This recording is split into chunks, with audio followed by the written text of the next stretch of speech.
vamos rodar. Para, descansa e sempre adiante.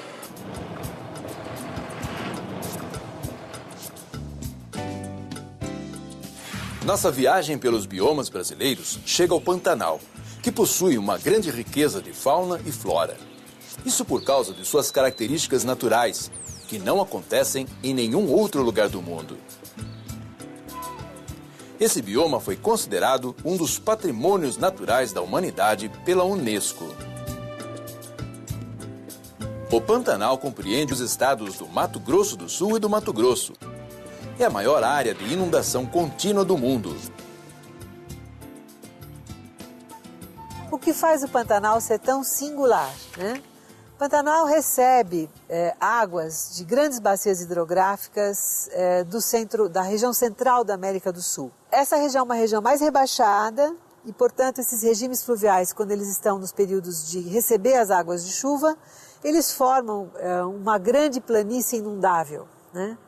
Mas o que tem de cobertura vegetal nessa planície inundável? São formações de cerrados, então vem a contribuição do cerrado, são planícies formadas por campos, que são também fisionomias associadas aos cerrados, e também algumas fisionomias florestais que têm uma associação próxima aí com o bioma amazônico. Então ela também recebe uma flora um pouco da Amazônia. É mais evidente a contribuição amazônica na fauna. Muitos animais desses ambientes aquáticos são comuns às bacias hidrográficas da Amazônia. No verão, o clima é quente e úmido e no inverno, mesmo mais frio, apresenta grande umidade do ar. A vegetação é bem diversificada conforme o tipo de solo e altitude do bioma. As partes mais altas incluem o Cerrado e a Mata Atlântica. Mas é a vegetação aquática e semiaquática que mais aparecem, já que a maior parte da região fica inundada o ano todo. Existem mais de 1000 espécies de animais. São aves, mamíferos, peixes e répteis. O Pantanal é o bioma mais bem preservado do Brasil. Ele conserva aproximadamente 75% de sua cobertura original. Mas a sua degradação também vem acontecendo. A ampliação das áreas de pastagem é uma das principais causas do desmatamento na região. A exploração de ouro e diamantes e a queima de vegetação nativa para a fabricação de carvão são outros fatores que determinam grandes mudanças ambientais no bioma.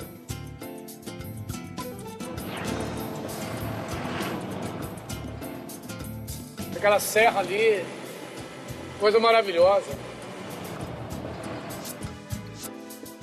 Com o clima quente e sempre úmido, ergue-se na região litorânea do Brasil outro importante bioma, a Mata Atlântica.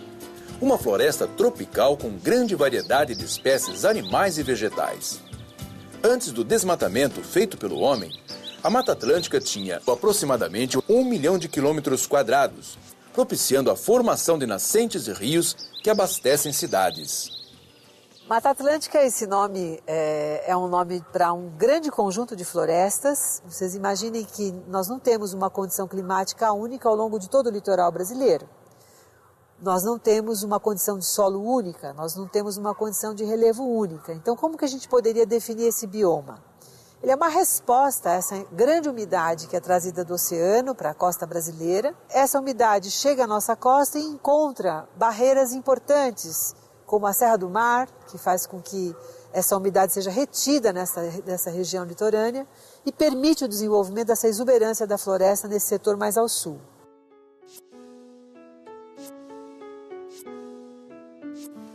O desmatamento, que começou com a extração do pau-brasil pelos portugueses, continuou com a agricultura da cana-de-açúcar no Nordeste e do café no Sudeste e no Sul brasileiro.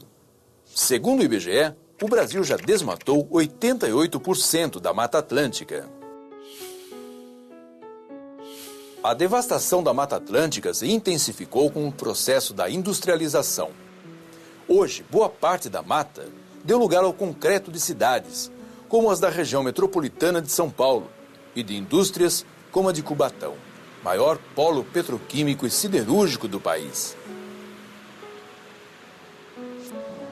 A consequente poluição dessas áreas faz surgir o fenômeno da chuva ácida, que acontece quando a água da chuva reage com alguns gases poluentes do ar. Esse fenômeno desestabiliza os ecossistemas da Mata Atlântica, principalmente nas encostas da Serra do Mar.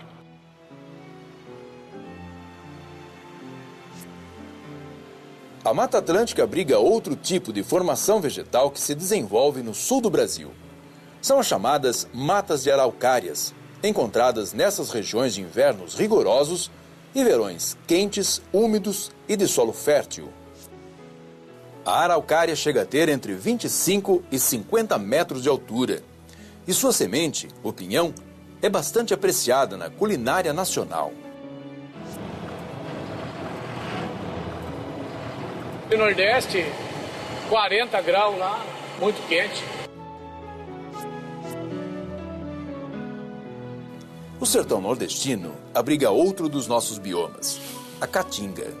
Ela ocupa aproximadamente 800 mil quilômetros quadrados e abrange parte dos estados do Piauí, Ceará, Rio Grande do Norte, Paraíba, Pernambuco, Alagoas, Sergipe, Bahia e parte do norte de Minas Gerais.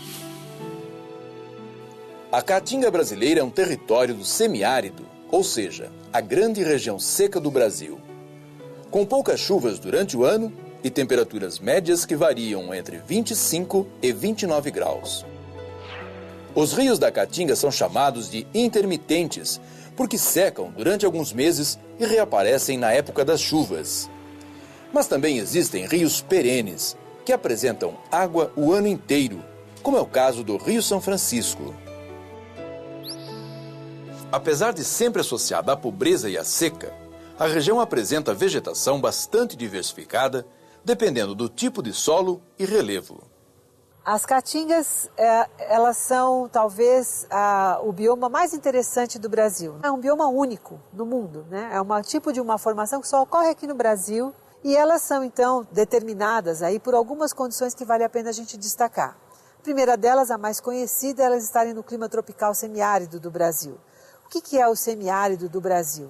É uma extensa região onde você tem chuvas mal distribuídas, né? Chuvas que ocorrem de forma concentrada numa certa época do ano e períodos longos de estiagem, períodos longos até sem chuva, com zero de chuva.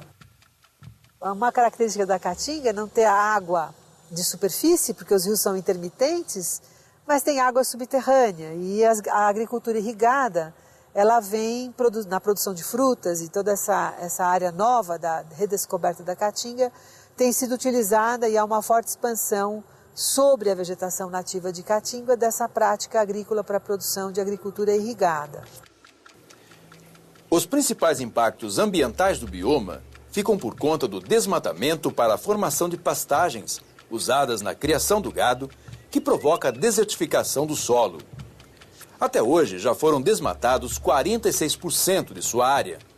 Outro fator é a salinização das terras, consequência de projetos de irrigação e drenagem realizados sem critérios que levem em conta a preservação ambiental.